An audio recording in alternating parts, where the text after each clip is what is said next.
Alright, we're replacing the oil cooler and the oil separator today. So you're going to take the intake manifold off and come down here. We're going to disconnect this as well. This is your auxiliary coolant pump. And may or may not unplug these injectors really quick. See if they're in the way or not. Alright, so those four 10mm come out no problem on the oil cooler. There's a little T30 over here you can remove to give yourself some space and play on this hard line here. There's also a clip over here on this hard line, and then this auxiliary pump that's just mounted on this rubber arm, slide it out to the right, comes right out, no bolts, no nothing.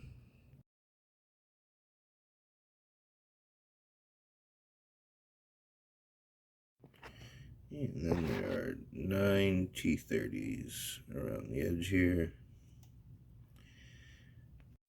And once you have it like this, you want to clear the old gasket off. Then you're going to go ahead and put your studs in 7 and 4 bolt position. If you don't have studs, you can use some M6 bolts, cut the heads off, and use those as aligning pins.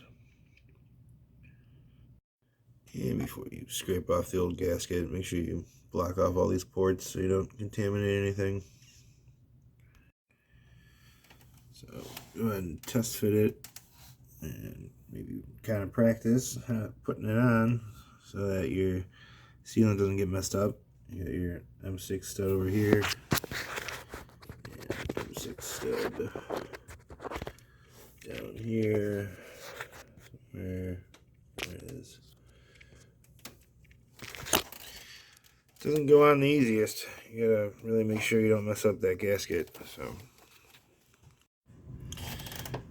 yeah, I disagree with the service manual. I don't know why it tells you to use that lower one. It's kind of pain in the ass, doesn't line up well, and it's gonna be a pain in the ass to remove the stud. So went ahead and used the upper corner on the right side to put the stud for the alignment.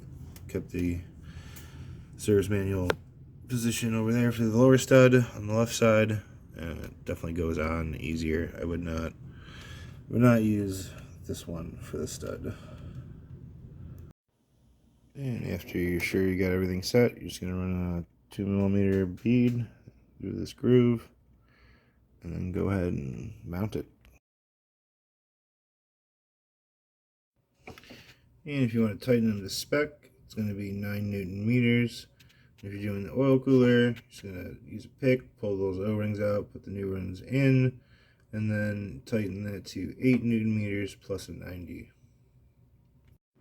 And you go ahead and put your cover back on, and then I put the auxiliary pump back into the rubber mount first, then put that T27 in. It's pretty easy, made it nice and simple.